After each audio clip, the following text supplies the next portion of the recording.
ఈ చేతులతో అన్నం తినలేను, అందుకే మళ్ళీ మీరు కాస్త దయ తలిస్తే 2 ముద్దలైనా తింటాను కదా బాబు. ఏంటి పిచ్చి పిచ్చి ఆశలు వేస్తున్నావా? ఒకదాని తర్వాత ఒకటి నీ పనులన్నీ నా చేతి చేయించుకుంటున్నావు. ఏంటి తమాషాగా ఉందా? అంటే ఏంటి బాబు, నేను ఆకలితో చచ్చిపోతే ఆ పాప మీదే కదా. నా వల్ల మీకు ఏ పాపము చుట్టుకోకూడదని అడుగుతున్నాను బాబు. ఒక్క పూట తినకపోతే ఎవ్వరూ ఏం చారు. రాహుల్ బాబు, నన్ను అలాగే ఆకలితోనే ఉండిపోమంటారా? నా చేతులు చూసి కూడా మీకు జాలి కలగడం లేదా? మీకోసమే కదా.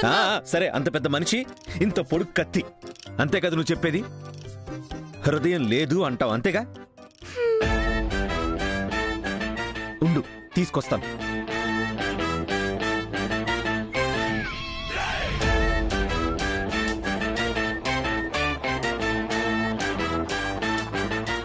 చూసావా వనజక్క దాని ఓవర్ యాక్షన్? చూడలేకపోతున్నాను ప్రీతి. చీపో అన్నవాడితోనే సేవలు చేయించుకుంటుంది. నటించడానికొచ్చి రాహుల్ని పర్మనెంట్ గా మార్చేసింది. ఇది బ్రాహ్మణి కాదు, బ్రహ్మ రాక్షసి. వ్యాక్సిన్ వేయించుకున్నా రోగం తిరిగొచ్చినట్టు దీన్ని ఎన్ని రకాలుగా దూరం చేయాలనుకున్నా ఎప్పటికప్పుడు కొత్త వేరియంట్ అవుతుంది. ఛ!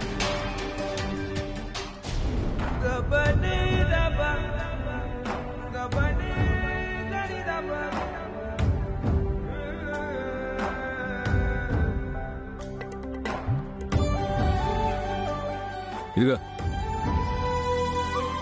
ఈ చేతులతో ఎలా తినగలను బాబు? దిష్టి బొమ్మలాగా అస్తమానం చేతులు చూపించుకో.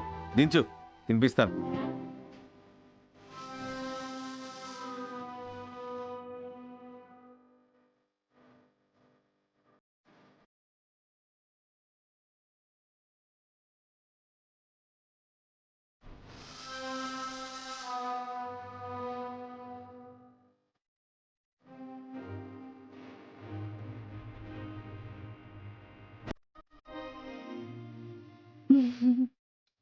అక్కా, నా వల్ల కావడం లేదు.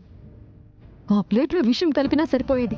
చెయ్యని పనుల గురించి స్కీములు ఎందుకు కానీ, నాకైతే మాత్రం దీని వరస చూస్తుంటే త్వరలోనే నా చేతిలో చిప్ప, నీ నోట్లో మట్టి కనిపిస్తుంది.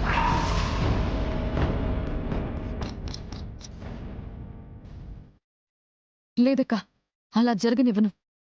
ఇప్పుడే ఆంటీని తీసుకొచ్చి దీని బండారం బయట పెడతాను. పదక్కా.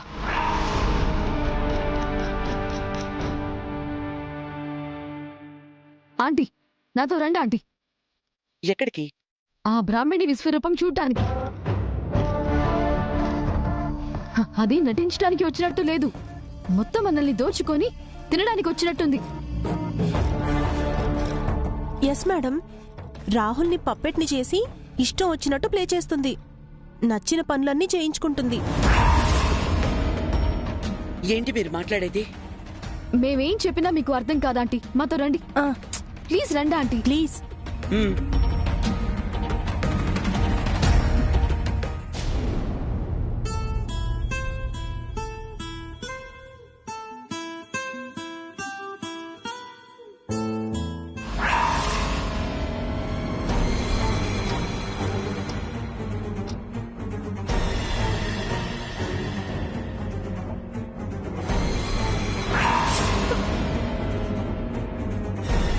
ఏంటిది?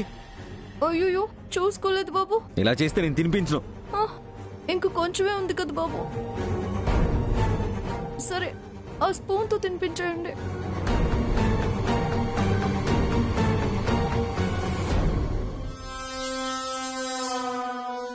చూడండి ఆంటీ,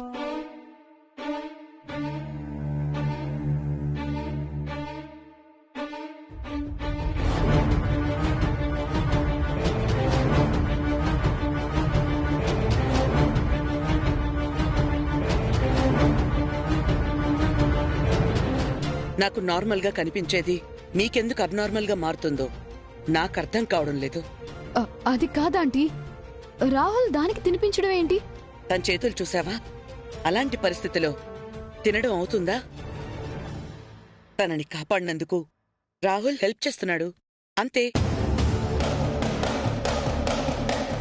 ఆ అమ్మాయి మీద కోపం తగ్గి కన్సర్న్ చూపిస్తున్నాడు. దానికి హ్యాపీగా ఫీల్ అవ్వక ఏంటి నీ ప్రాబ్లం? అయ్యో నా ప్రాబ్లం ఏం కాదా ఆంటీ, దానివల్ల ఏమైనా ప్రాబ్లం వస్తుంది? రాదు. తను మనకి సాయం చేయడానికి వచ్చింది.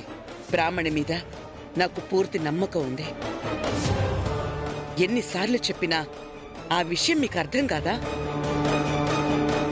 ఇప్పుడు ఈ వనజతో కలిసి నీ మైండ్ పొల్యూట్ చేసుకోవడమే కాక పిచ్చి పిచ్చి డౌట్స్తో నా టైం వేస్ట్ చేస్తున్నావు. ఇంకొకసారి ఇది రిపీట్ అయితే ఇద్దరికీ కలిపిచ్చే పనిష్మెంట్ ఇంకో రేంజ్లో ఉంటుంది.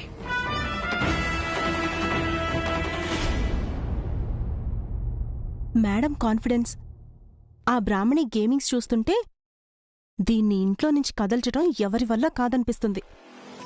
నేనుండగా ఎవరి అవసరం ఉండదు, రానివ్వను. ఆంటీ ఎవరిని గుడ్డిగా నమ్ముతుందో వాళ్ళ చేతే నిజం బయట పెట్టిస్తా.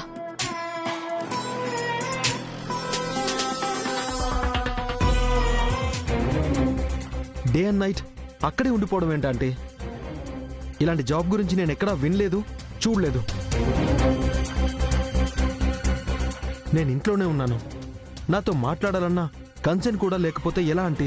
అంటే బావా, ఇన్ని రోజులు నువ్వు రాలేదని తనను మర్చిపోయావేమోనని కోపమేమో బావా. అది చెప్పాలి కదా సండి.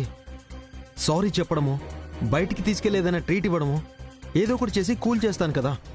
ఈశ్వరీదేవి గారికి బ్రాహ్మణి మీద చాలా నమ్మకం ఉంది వరుణ్. అందుకే ఏ చిన్న పని చెయ్యాలన్నా, ఆమె ఎక్కడికి వెళ్లాలన్నా మన బ్రాహ్మణినే తీసుకుని వెళ్తారు. పాపం దానికి కూడా ఖాళీ ఉండటం లేదు. నీతో సమయం గడపాలని తనకి మాత్రం ఉండదా చెప్పు? అందుకే సొల్యూషన్గా తనని జాబ్ మానేయమంటే వద్దని చెప్తోంది. ఒకవేళ ఆవిడతో చెప్పలేకపోతుందేమో. మీరే మాట్లాడి చూడండి ఆంటీ. ఇలాంటి జాబ్ చేయడం వల్ల బ్రాహ్మికే కాదు, నాకు కూడా చాలా స్ట్రెస్ఫుల్గా ఉంది. సరే వరుణ్, వచ్చిన తర్వాత మాట్లాడతానులే. వచ్చిన తర్వాత కాదంటీ, ఇప్పుడే కాల్ చేసి మాట్లాడండి. మీ మాటలు వినకపోతే I will handle that. Sandhya phone చేయమన్నాను కదా.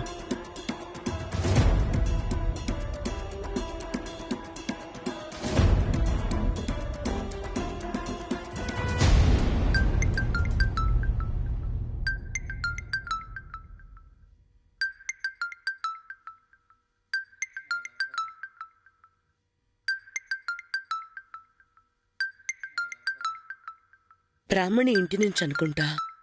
అయినా ఫోన్ ఎందుకు ఇక్కడ పెట్టింది? రాహుల్ చూస్తే ప్రాబ్లం కదా.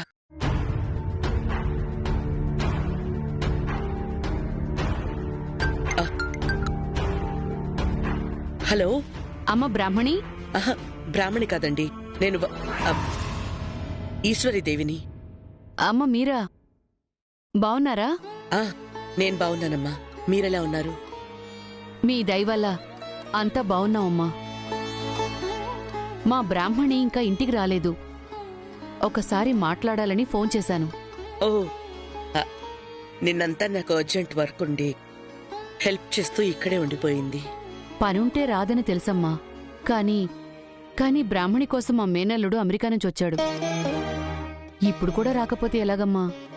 మేనల్లుడా? అవునమ్మా, మా అన్నయ్య కొడుకు. చిన్నప్పుడే మా అమ్మ కోరిక మేరకు వాళ్ళిద్దరికీ పెళ్లి చేశాం. వాట్? పెళ్లి కూడా అయిందా? అయిందమ్మా. కాని మా వదినికి ఇష్టం లేక కోపంతో తాళి తెంచి నా మేనల్లుణ్ణి చిన్నప్పుడే తీసుకెళ్లిపోయింది. కొన్ని నెలల క్రితం మా అన్నయ్య చనిపోతూ తెగిపోయిన బంధం మళ్లీ ముడిపడాలని కోరుకున్నాడు. అందుకే నా మేనల్లుడు బ్రాహ్మణిని పెళ్లి చేసుకుని అమెరికా తీసుకెళ్లిపోవడానికి వచ్చాడు. అమెరికానా? బ్రాహ్మణికి ఈ పెళ్లి ఇష్టమేనా? ఇష్టమే కాదమ్మా, బావంటే చిన్నప్పటినుంచి తనకి చాలా ప్రేమ. అవునా? మంచిదమ్మా. నా మేనల్లుడు వచ్చాడు కాని పాపం ఒక్కరోజు కూడా బ్రాహ్మణికి ఖాళీ లేదు. ఎప్పుడూ అక్కడే ఉంటోంది. మా మేనల్లుడేమో బాధపడుతూ ఉన్నాడమ్మా.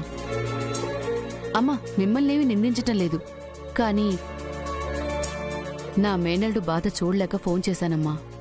అయ్యయ్యో, పర్వాలేదమ్మా. నేను అర్థం చేసుకోగలను. నేనిప్పుడే బ్రాహ్మణితో మాట్లాడి పంపిస్తాను.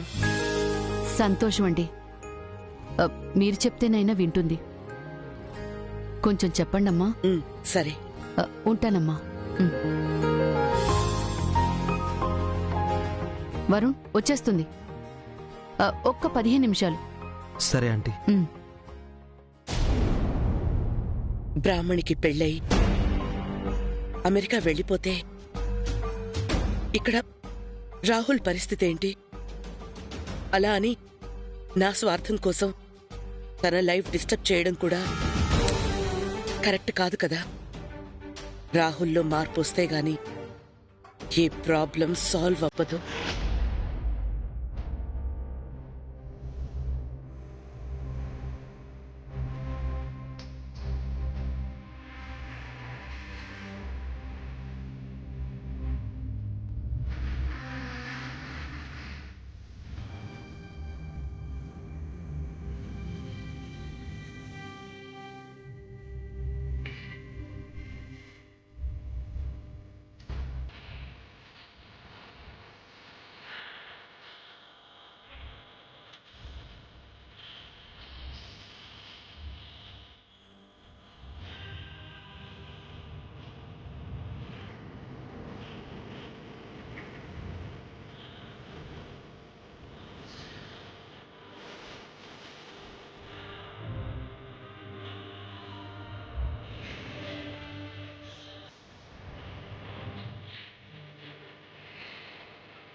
సారీ సర్సు. మీ స్థానంలో వచ్చిన ఆ బ్రాహ్మణితో మాట్లాడడానికే నాకు అసహ్యంగా ఉంది. కానీ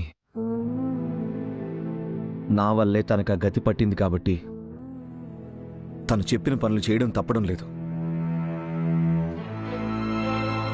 నీలా నటించడానికొచ్చి నువ్వే అన్నట్టు చాలా ఫీల్ అయిపోతుంది. ఎమోషనల్గా నాకు దగ్గర అవడానికి పిచ్చి పిచ్చి ప్రయత్నాలు చేస్తుంది. దాన్ని తాకినందుకు, జడ వేసినందుకు, అన్నం తినిపించినందుకు నా ఈ చేతుల్ని శానిటైజ్ చేసుకున్నాను. ఆ మలినం మాత్రం నా మనసుకి అంటలేదు. ఎందుకంటే ఇక్కడున్న స్థానం మాత్రం ఎప్పటికీ నీదే సరసు.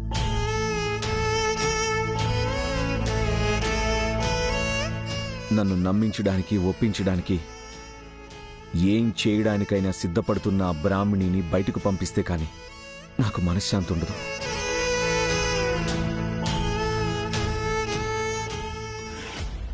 నువ్వు అనుకుంటే అదే అంత పెద్ద కష్టం కాదు రాహుల్.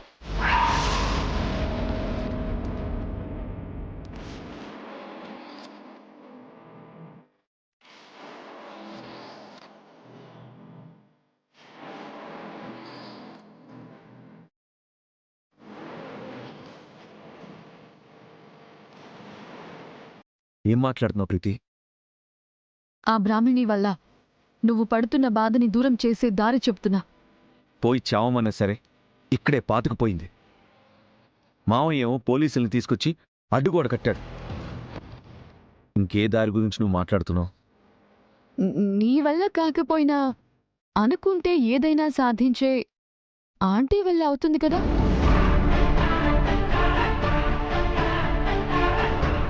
మా అమ్మ. నోవే ప్రీతి, మొత్తం ఈ కథని డైరెక్ట్ చేస్తున్నది ఆవిడే. నా బాగు కోసం అని చెప్పి నన్ను బాధ పెడుతూ ఈ నాటకం ఆడిస్తున్న మనిషి మధ్యలోని ఎందుకు ఆపేస్తుంది? ఆ బ్రాహ్మణిని ఎలా బయటికి పంపిస్తుంది? సరే రాహుల్, నువ్వన్నట్టే ఈ ప్లాన్ అంతా ఆంటీదే అనుకుందాం. ఇదంతా ఎందుకు చేస్తున్నారు? ఆల్కహాల్కి నిన్ను దూరం చేయటానికి, ఆ సరస్సు జ్ఞాపకాల నుండి నిన్ను బయటికి తీసుకొచ్చి మార్చడానికే కదా. నేనెలా మారతాను? నా సరస్సుని నేనెందుకు మర్చిపోతాను?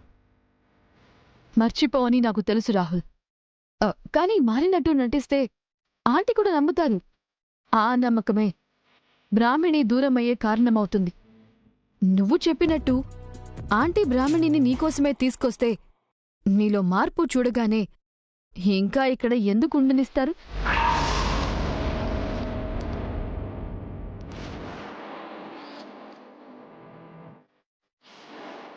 ఇంతకు ముందులా నువ్వు నార్మల్గా బిహేవ్ చేస్తుంటే ఆ బ్రాహ్మణితో ఎందుకు ఇంకా నాటకం ఆడిస్తారు? నిన్ను మార్చాలని వచ్చింది. నువ్వు మారిన తర్వాత అదింకా ఇక్కడెందుకుంటుంది? యా ప్రీతి, కరెక్ట్. నువ్వు చెప్పినట్టే నటిస్తాను. నాకు నా సరస్సుకి మధ్యలో వచ్చిన ఆ బ్రాహ్మణిని మా అమ్మ చేతే బయటికి పంపిస్తాను.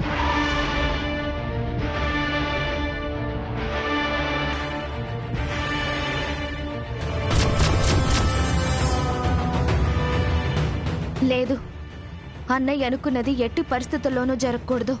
బ్రాహ్మణి వెళ్ళిపోతే అన్నయ్య మళ్ళీ తాగుడుకు బానిసవుతాడు.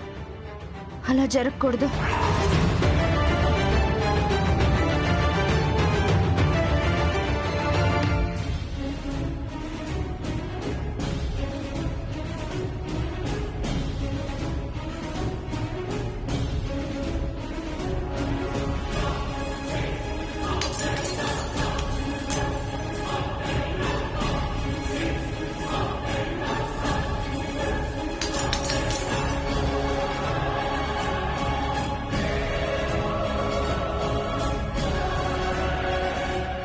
రాహుల్కి ఏమైంది ప్రీతి? మందు లేకపోతే మైండ్ పనిచేయనివాడు బాటిల్స్ ఎందుకు బ్రేక్ చేస్తున్నాడు? ఇదంతా పార్ట్ ఆఫ్ ఏ గేమ్ వనజక. హ? ఏం గేమ్ ప్రీతి? నేను చెప్పడం కాదు, చాటుగా చూపిస్తాను రా, అప్పుడే నీకు మొత్తం అర్థమవుతుంది.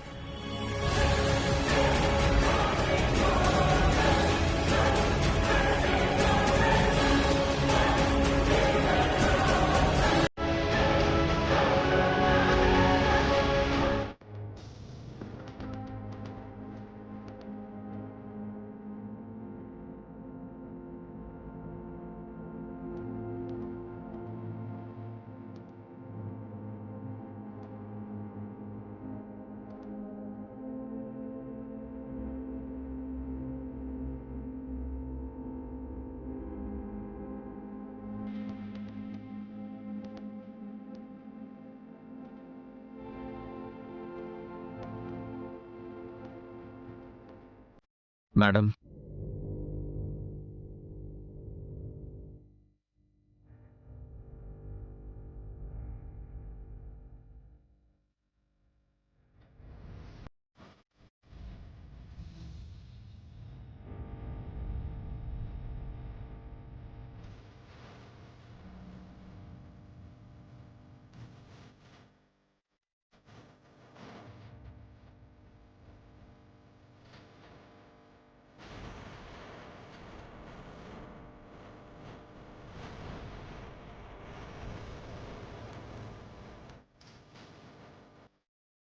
నువ్వు నన్ను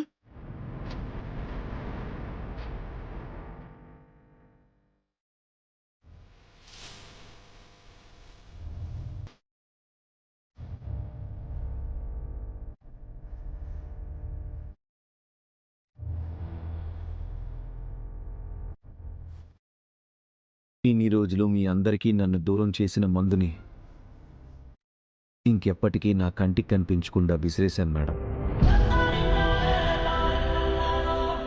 మత్తులోనే ప్రేమని వెతుక్కున్న నేను నిజమైన ప్రేమ ఏంటో అదెక్కడుందో ఇప్పుడే తెలుసుకున్నాను మేడం.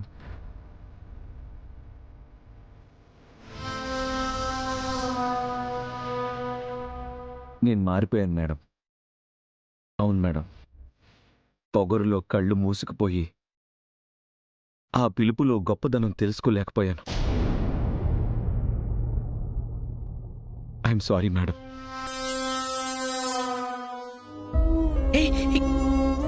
రాహుల్, నువ్వు సారీ చెప్పడం ఏంటి నాన్న? నువ్వు నాతో నవ్వుతూ ఉండు చాలు. అంతకు మించి ఈ తల్లికి ఇంకేం వద్దు. నేను ఎలా ఉన్నాను, నీతో ఇంట్లో వాళ్ళందరితో ఎలా బిహేవ్ చేశాను